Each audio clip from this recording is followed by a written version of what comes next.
So today we have Mr. Dennis Atkinson, holds a Bachelor of Arts from Eastern University and a Master of Music from Berklee College of Music, a Grammy Nominated Arranger and Orchestrator. He has worked with top artists like John Legend, Sheryl Lee Ralph. That's also a musical treat that we'll talk about the iconic Sheryl Lee Ralph in this interview.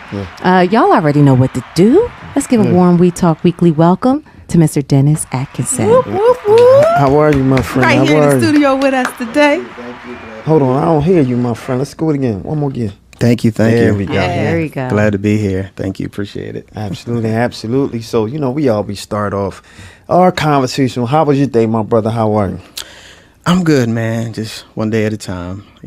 Like my grandfather say. Thank God I woke up above the grass this morning. I know that's right. So that's all that matters, man. No doubt. So let's jump right into it. What got you into music? I mean, you spoke about your grandfather. Did he have any kind of like influence in your music? Was it your parents? Like, what got you actually into music? Actually, I was born here in Philadelphia. Hold on. There you go. Shout out to Philly. And then I ended up moving to North Carolina. Okay. So I was surrounded with a lot of quartet singing. So my dad was into those kind of groups. So during that time, that was actually training my ear. I didn't know what chords were and all that. So that was training my ear. And, and then I ended up coming back to Philadelphia and I ran into a lot of different gospel influences such as the name is Michi Garland Waller. He plays for John P. Key, Hezekiah Walker, all these guys. So I started learning different, music, and it just opened me up, Yeah, you went into Berklee College. That's a prestigious college. Yeah. How was it getting into? First of all, how hard was it getting in? I mean, you're talking about musical greats that went to Berklee, right? But how was that experience for you? Well, actually, I have a story about that. Okay. I was trying to get in 2009, and financially it didn't work at all. So I reverted to online classes to get a certificate. And then I tried to go back again. I auditioned twice and got accepted, but financially it just didn't work. Right. So, but all along, God was just saying, not yet. So I eventually went back after I went to Eastern University, got my bachelor's. I said, I'm going to try this one more time. Just one more again. I'm going to see what happens. And they accepted me, and I actually graduated last year with my master's. Congratulations. Fresh. How did that feel that, it was the challenge getting in, but you finally executed and got that piece of paper? It was a good feeling, man. Yeah. And one of the things that I learned that just because God says he don't answer you right away, that doesn't mean that he's saying no. Right. No doubt. Yeah. Go ahead, Spark. I know you had some questions. Yeah. I wanted to know, we didn't read the full bio, but we'll go all into that. And it looks like you have different types of approaches to different genres of music. Tell us, how do you have that ear for that? Because some people who, when they sing gospel, is just gospel, or R&B is just R&B. Tell us more about the different musical styles and how does each genre, have that creative process? Well, for me, I grew up listening to a lot of different music, gospel, jazz, Oscar Peterson, even some Barry Manilow. Yes, most cultures look at that kind of funny. So, but those different type of classical, pop, all of that is, it just resonated with me, and I was just always a stickler for the more genres that you learn and get up under your belt, the more checks you get. So you're able to, do different styles, and then I just jumped into, but film scoring. That's a whole nother animal, so it's not like. What is it called? Film scoring. Do you film score? That, yes. Okay. Tell us more about what film scoring is. Film scoring is. You see how excited I got? I know, right? And I don't want to turn you from the camera. Okay, I'm sorry. Yeah, because everyone's going to be. So film scoring is basically when a composer that writes music gets with a film director or a producer, and they get together and they discuss writing music for the film, whether if it's a song, whether if it's mood music, it's horror and all that kind of stuff, and so that's just basically it's funny you say that. I saw something online and it was Different Strokes, right? I don't know if y'all saw Did I send it to you? You might have. And it was like, the theme song, the Different Strokes. Different Strokes.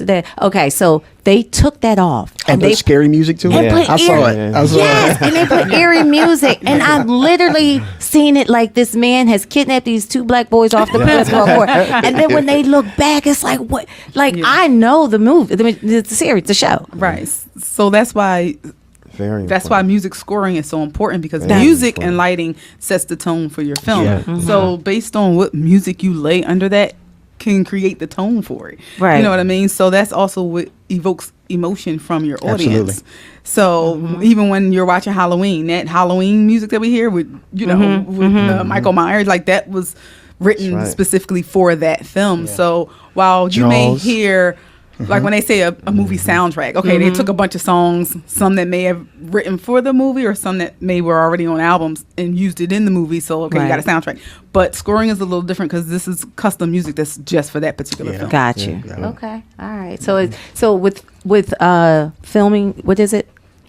Music scoring. Music scoring. Is it like hertz? Like, is it like sound like that as far as you orchestrating what sounds you want involved in the music in the film? Basically, it's like a conglomerate of like working with the orchestra or working with samples, like slaps on tables and all that kind of stuff. And it's a whole conglomerate of that.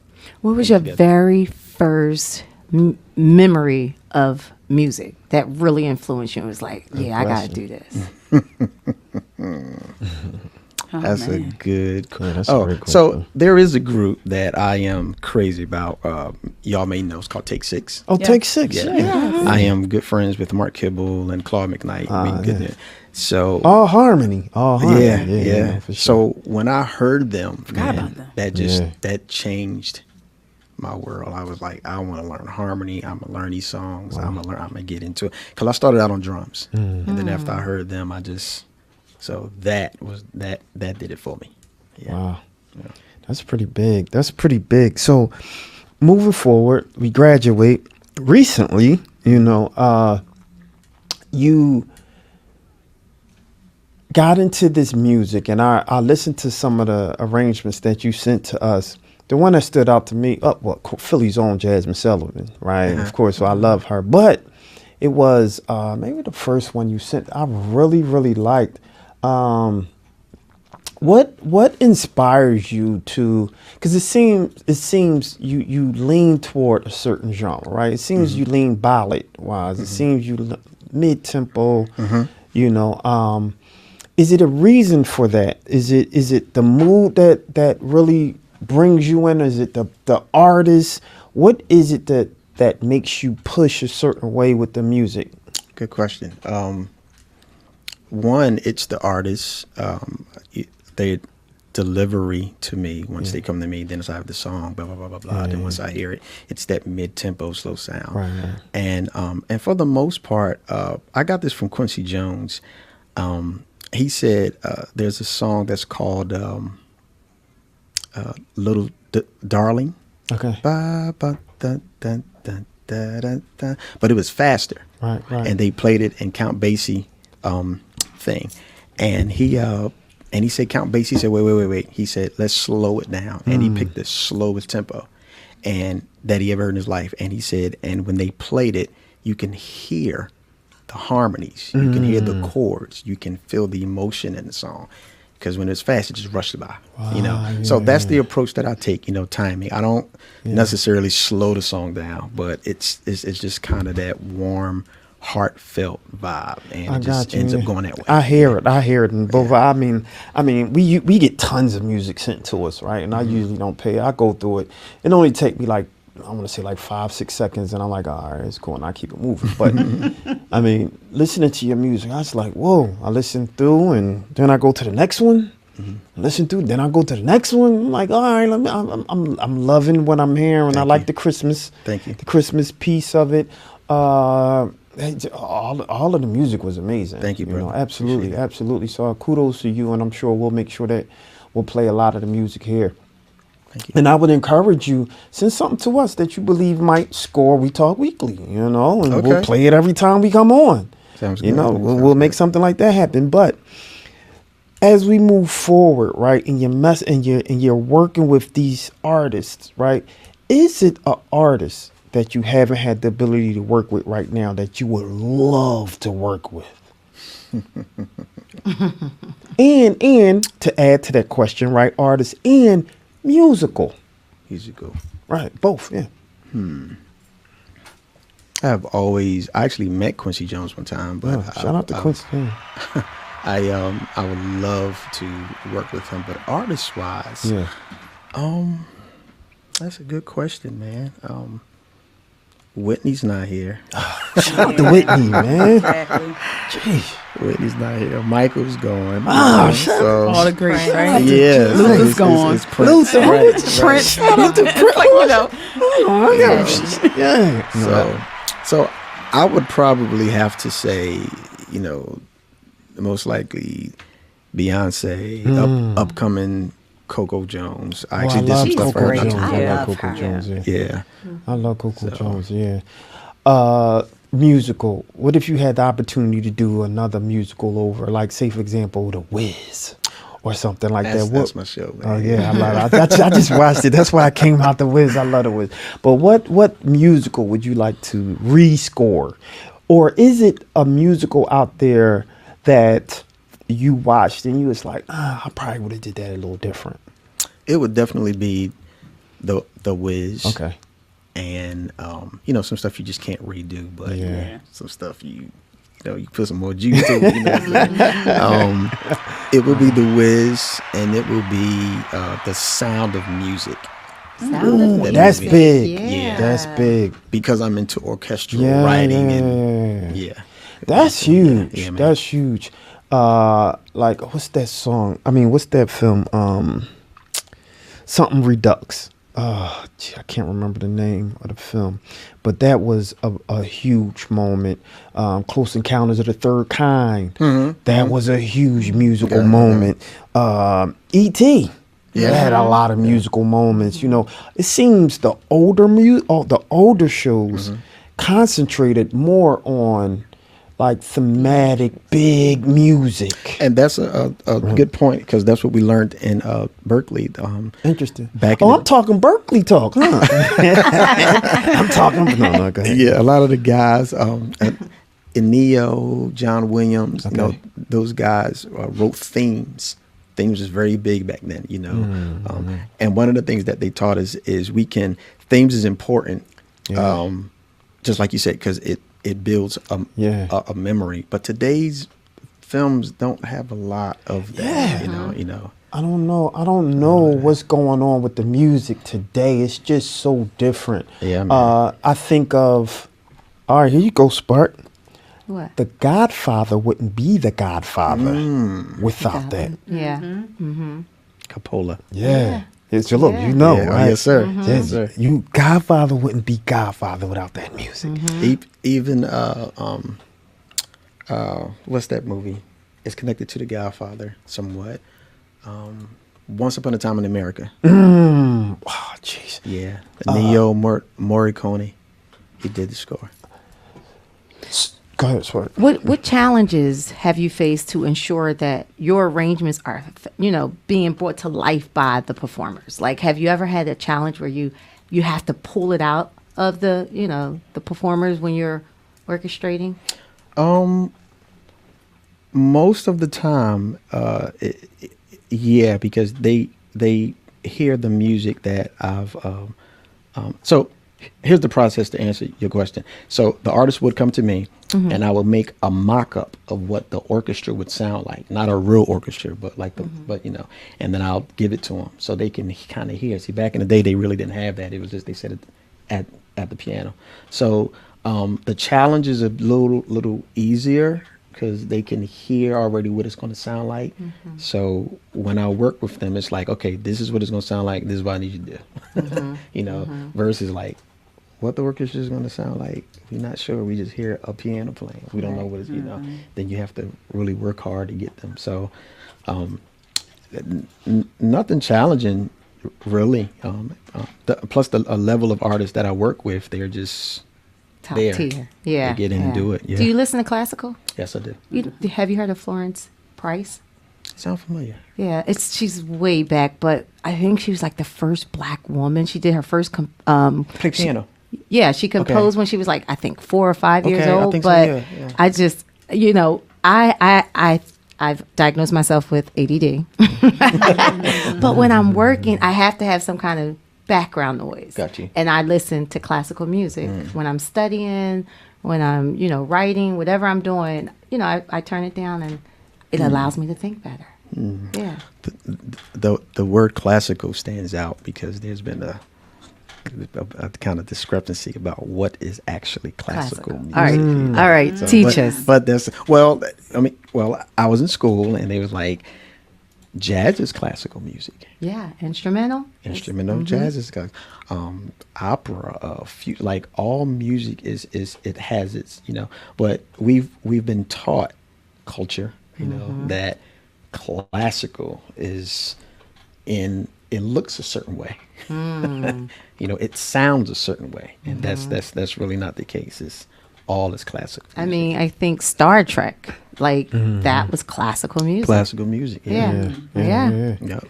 Interesting. I'm gonna say, all right. So interesting enough.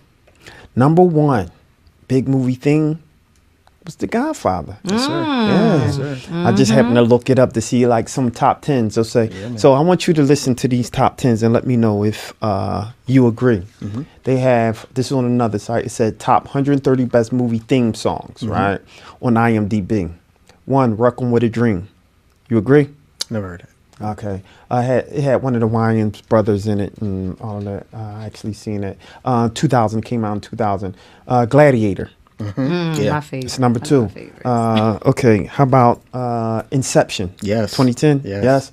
Number 4, Platoon. Pieces of that. I really didn't get into that heavy. Okay. Number 5, The Last of the Mohicans. I don't know if I've seen that. I've never seen that. Okay, yeah. 2001, well, number 6, Space Odyssey. Yeah. Okay, there you go.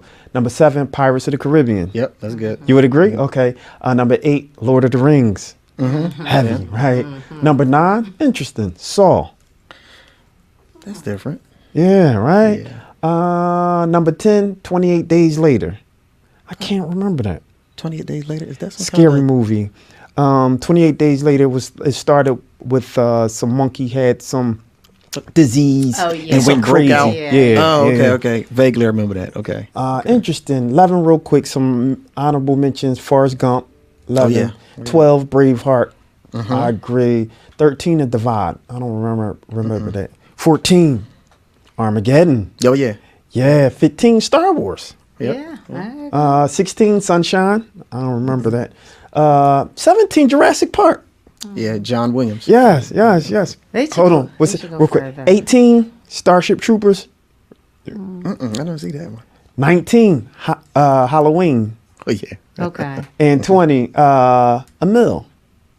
Emily. Okay. It's like kind of like this. But see, that I think cool. they didn't even go far enough back. You got Carrie, Yeah. you got Jaws. Yeah. It's so many that you can like go back in the 80s. Like Freddy Krueger was like, as soon as you close, you be like this, you know. Like The Gremlins. Gremlins. And we got, what's that? Was it, I want to say, Omen? I forgot what you. The Omen. Yeah. That joint's Yeah. crazy. Omen, yeah. Right, yeah. what's the one where her head spins? Oh gosh, Exorcist. The Exorcist. Okay, I don't know. If that's she said her head spins, no doubt. So I want to jump into you. Why don't you ask the question? Because we're about to get on one of my favorite people in the world on the planet. But my question about your favorite person in the world. So go ahead. It's the same question. Sheryl Lee Ralph. Yes. Sheryl Lee Ralph. Super Bowl. I want to play a little something, and I want you to talk a little bit. Make sure we don't get struck with this, John. I mean, but I'm gonna present something. We'll go here. Let's do this, and let's talk a little bit about just a little piece of it, but we're gonna go into it. Yeah. To perform Lift Every Voice and Sing, please welcome Emmy Award winner Sheryl Lee Ralph. Lift every voice and sing, till earth and heaven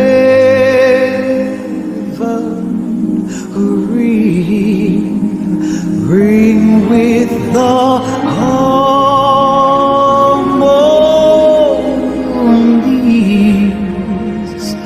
of liberty.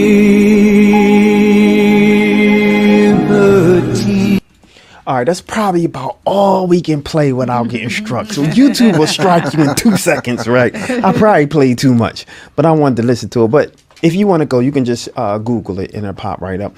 Maybe we'll put it on our website so you can find it directly. But I want to talk a little bit about that. One, how did you get the opportunity to do that? Two, what were you thinking as, you know, with the arrangement of that, right? And three, when it was complete, what was the feeling of that moment? Well, how I got the opportunity to do it is I'm real good friends with Adam Blackstone. You guys may have heard of him. He do all the hip hop BET Award shows. He's just huge right now. So he called me. He's like, "Hey man, I need a killer arrangement of that song."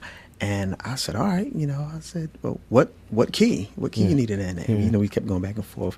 So he sent me a demo of just the Rhodes playing, and I took that and I built the orchestral and the strings around that, and horns and all that kind of stuff. And then so everything is digital these days. So once I got done, I sent that to the drummer. His name is Briz. Came from Philly too. Amazing. Shout out to Philly. Yeah. He's on tour with Pink right now. Shout out to Pink too. Pink from around the way, no doubt. Yeah. So that's how I got that gig, and he loved it, and we just moved forward.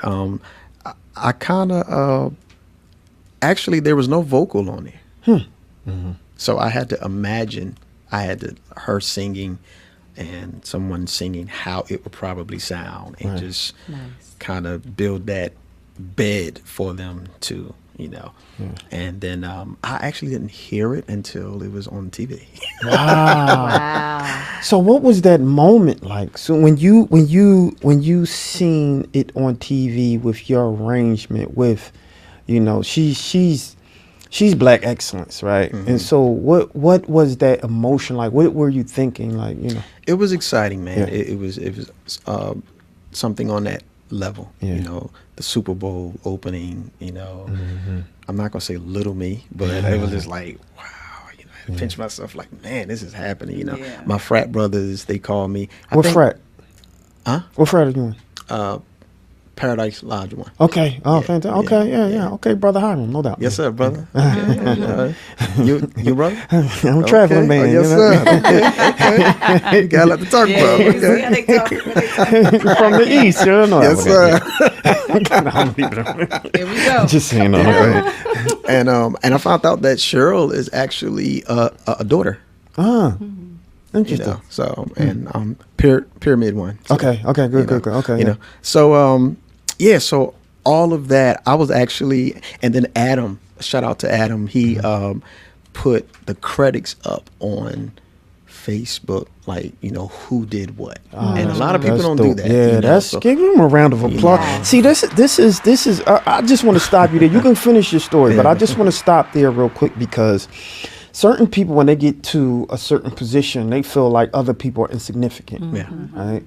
And when you have a platform that big, it's really important for those who are coming up underneath you, absolutely, man, for you to shout them out, right? And so if you're watching this and you have any level of influence and you have been helped, please give them credit. Please give those people credit, because oftentimes We don't get paid for it, so all we do have is our credit. So please give us our credit. I'm sorry. Go ahead. But really quick, just say what this is, where people who just tuned in, that this Mr. Dennis Atkinson, for the 50th Super Bowl, that he orchestrated the national anthem sung by Sheryl Lee Ralph. That's right. That's right. Yeah. So it was in fact, I was home playing with my 3-year-old, and I got a call from Johnny Kroon. Okay. Drummer. He actually put Briz and all them guys on. So, Oed. And he was like, hey, man, he said, you all over Facebook. And I'm like, what's going on? He said, Adam, put your name up. You did this and that. And I happened to look. I was just... So I thank God for the opportunity, you know, and him connecting me with, you know, guys like that. And, you know, but it was a great feeling, man, overall. It was like... Fantastic. Yay. And you can correct me if I'm wrong, but the gentleman who he's referring to is the gentleman who, if I believe it was the 50 years of hip hop on BET, where he did the acknowledgement of those who passed. Oh. So he put that whole kind of BT show together. Wow. Nice. Right? Am I correct with that? Yeah. And so that's who the gentleman who he's talking about, that kind of like put him on and called him and reached out to you. You're talking about a person that's making some waves in the industry right now. So kudos to him, you know. But yeah, for sure. Yeah. So it was a good feeling, man. It was a good feeling. And a lot of gigs came from that. Yeah, I'm sure. I was going to ask, so what came out of that, and was it something where people were calling you like, yo, I seen you, can you do this now? Like, how did that start working out? Yeah. That's how it happens. I mean, you know, you're just doing your thing, and then somebody just go, then they see your name, then after a while you start getting calls, and everything just start happening. Shout out to Dr. Stephen Ford. Okay. He's like the Quincy Jones of gospel. And he was my mentor he as well as Adam Blackstone, he pushed me out there as well, you know. So and the gigs came, the scores came, the movies came. I also did the World Games. You might have seen that. I got a call from Dr. Henry Panion, and he wanted me to do the opening ceremony and the closing ceremony. So big. 75-piece orchestra. It was great. I met Lionel Richie, so he's a brother too. Yeah. Oh, I didn't know that. Him and I talk. Okay. And so many great things came from that, man, and still coming. So I just give God thanks for amazing the opportunity. Amazing. That's why I say, like, if you're in a position, sometimes we don't care about payment. If you can just push the elevator, descend the back down to get us. Amen. That's all we want. That's all we want. You don't have to give us no money. Just, you know, give us a look. Give us a no-look pass so we can make the assist, right? And that's what we want. Go ahead, Spud. Yeah. I wanted to know, what legacy do you want to leave behind?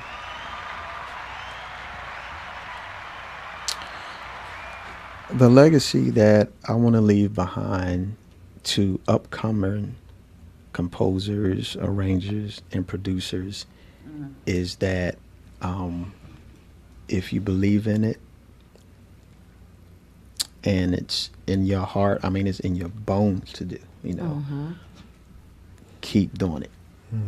Don't stop. You know, as Steve Harvey said, he didn't have a plan B. Because if you put too much emphasis on plan B, plan A is not going to work. That's right.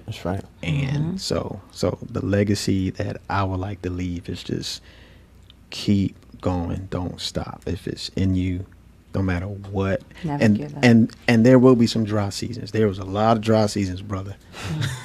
I was like, you know, but God made a way. You know, he said his gift will make room for you. So, but that's what I would leave, is just don't give up, keep going, from my experience. Yeah, fantastic.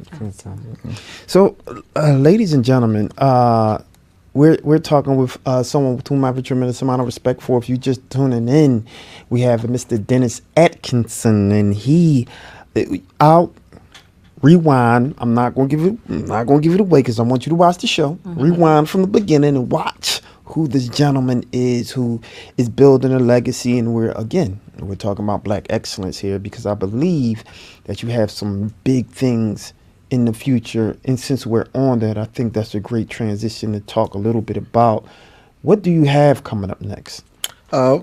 I'm working on a film at the moment. It's entitled. It's about Brandon Cooper. He's from, I believe he's from DC.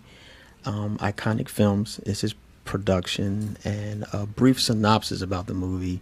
And it's about a mother and a father and their daughter, and they're living kind of like a lavish life, and they kind of struggling financially, and they're contemplating on selling their assets. So, and then they go deeper and they start digging into the daughter's, what you call it, her life insurance. There you go. Yeah, sure. And then it just takes a turn, so I have to score. I start this week, start scoring on that. Last year, I did a movie called A Naughty Christmas, MESS. A Christmas. A Naughty Christmas Story. It's on Tubi. It's a mess. It's a mess. I'm trying to tell you, it's a mess. I love it. It's a mess. It's a mess. That's funny. And it's good though. It's really good. Trey Chaney's in it. Okay.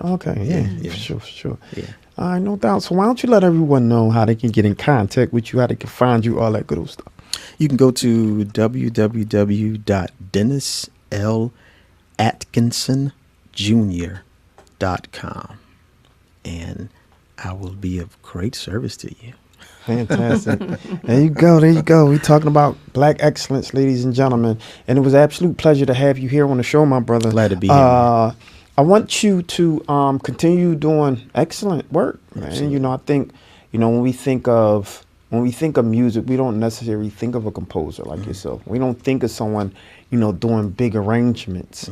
And so you're a unicorn in that respect, you know. And to the fact that you're here on We Talk Weekly and we're able to give you a platform for more people to know who this is, I think you'll have more people considering different ways to put music together, right?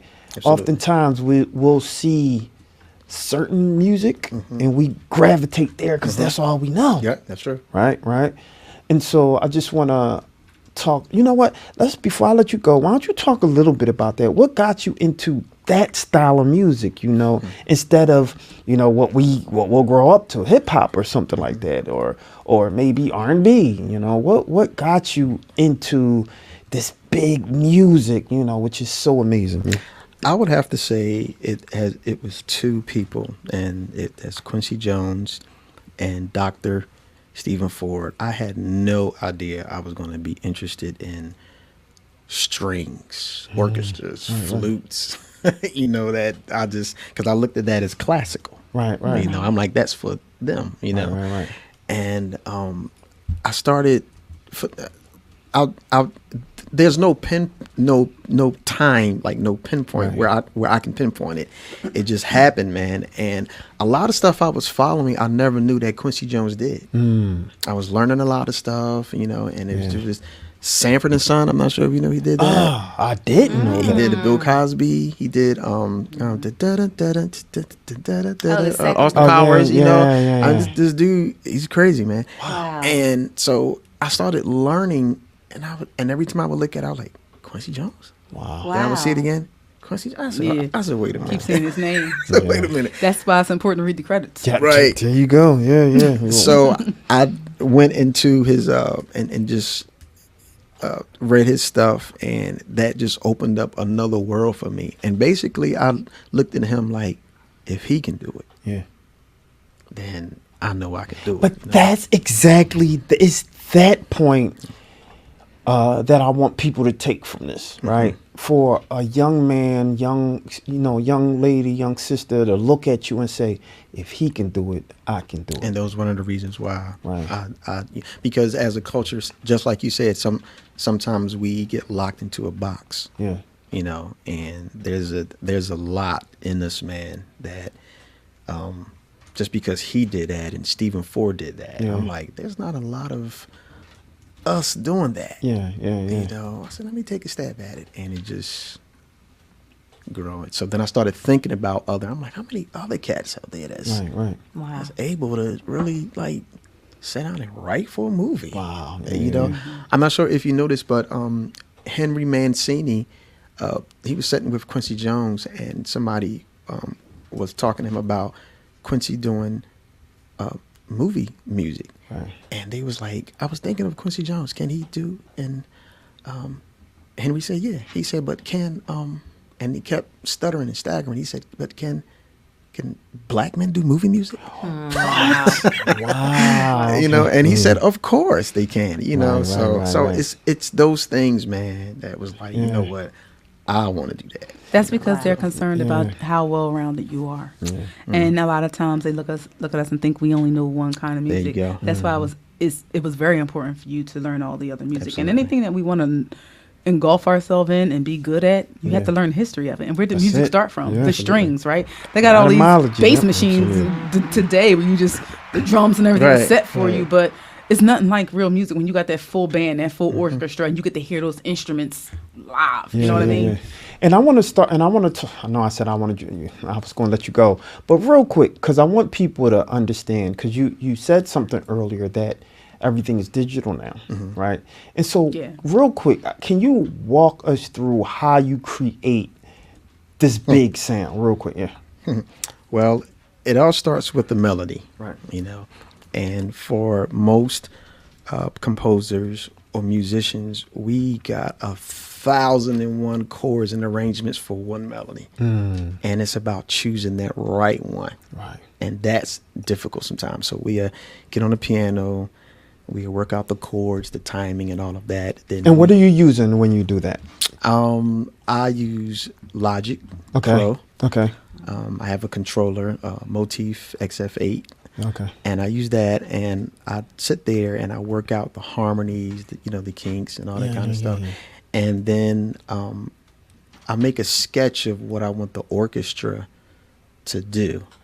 You know, so I may just do chords, and that'll be just for the strings. Gotcha. If I do some runs and something, I may do that for the woodwinds. Gotcha. You know, if I want an open space and I just want to play some warm chords, I'll leave that for the warm French horns. Love it. So it's kind of like building a house. You know what I'm saying? And then it just grows from there. I have a music notation software called Sibelius 7, and you have to enter all the notes in there. You know, just hit a button and it pop up. You know, Right. You have to, and it's almost like old school. Like back in the day, Quincy and them, they sit down and wrote. You know, this here is, you know, you have your computer, so you put the notes in, you know, and one at a time, and then the drummer. Then you got to do the music notation for the bass player. Wow. Then you have to do the score. If there are background singers, you have to score that out. So it's a process, man. I mean, And you're so you're layering all of this Yes. information, Yes, sir. right? And you're putting it into Logics, or you're putting it into. I'm putting it into Logic and Sibelius, and it syncs up, and I can play them both at the same time. Right. So you hear the drums, the synths, and all that, and the orchestra behind it. Right. And then I bounce that down, and it's a mock-up, and I can give you like a simulation of what it would sound like on TV or this and that. You know? Right. What if a young person was watching this and they was like, "Gosh, I would love to get in contact with him," or does he help you out? Does he have anything that assist? What would you say to the young person that's watching you right now? I would say make sure this is something that you really, really want to do, and that's not to scare them off. Right. But it's a process. You know, you it's time. You know, some people want the fast road these days. You know, they want to get in and just hit a button and up. You know, and that's how it is. You know, but what I would say is just make sure that this is something that you really, really wants to do, and if you need advice, right? You know, me, and I know a couple of other people that can give you some advice on how to go about getting started, doing it, and going to the next level. Fantastic. You know? Yeah, man. Well, I'd like to thank you for coming on the We Talk Weekly. Amazing interview. You said this was your first interview? Yeah, man. I can't tell. I can't tell. Well, at least we Talk Weekly had it first, right? So that's what's up. But good stuff, man. And one thing that we say on the show is once you come to the show, you're a friend to the show, so you're always welcome to come back. And I'm an advocate for the behind the scene folks. You know what I mean? So first interview, best interview. Nice. We got that exclusive, Steve. Right. Yeah, round of applause for that. Yeah. Thank you. No doubt. So when you're continuing to rise, I won't say when you get there because you're there, right? But when you continue to rise, don't forget the little folk. Little folk in Philly. Little folk in Philly. You know what I mean? No doubt. So there you have it, ladies and gentlemen. I don't want you to go anywhere because when we come back, we got someone with whom I have a tremendous amount of respect for, Bella Rose. I can't wait to talk to them. Yeah. Right? And so I don't want you to go anywhere. We'll be right back, y'all, right after this. Hello.